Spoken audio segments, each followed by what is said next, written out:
Dahil ay maula na naman ang weather dito sa Hong Kong, ay naisip naming mamasyal muna sa city. Ito talaga ang pinakagusto ko dito sa Hong Kong. Maraming magagandang tanawin na pwede mong pasyalan for free. Kaya sa video na ito, ay dadalhin ko kayo sa Hong Kong Museum of Arts. Tara, samahan niyo ako. How to get here from Tsim Sha Tsui MTR Station Exit E. At paglabas ninyo ay walk straight going to Hong Kong Museum of Art. Nakita ko nga lang din ito sa isang vlog, kaya tinatry naming puntahan.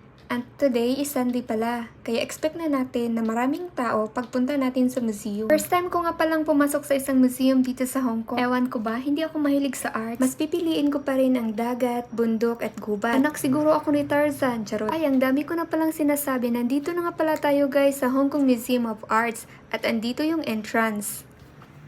Nagtataka nga yung kasama ko dyan guys kasi bakit daw bumukas yung pintuan, wala naman daw nagbukas. Sabi ko tumahimik ka, wala tayo sa bundok. Pagpasok ninyo guys, punta kayo sa 4th floor, sakay kayo ng escalator. Naka-escalator na nga, naglalakad pa. Grabe talaga pag mahilig ka sa hiking, no? Madali lang pala itong puntahan guys. Pagpasok ninyo dito ay hanapin lang ninyo ang 4th floor. At kung sakali ay maligaw man kayo guys, ay huwag kayong mahiyang magtanong. Marami namang staff dito guys. At ito na nga pala ang 4th floor guys. At hanggang dito na lang, salamat sa panonood. My name is Bebs Ligaspi.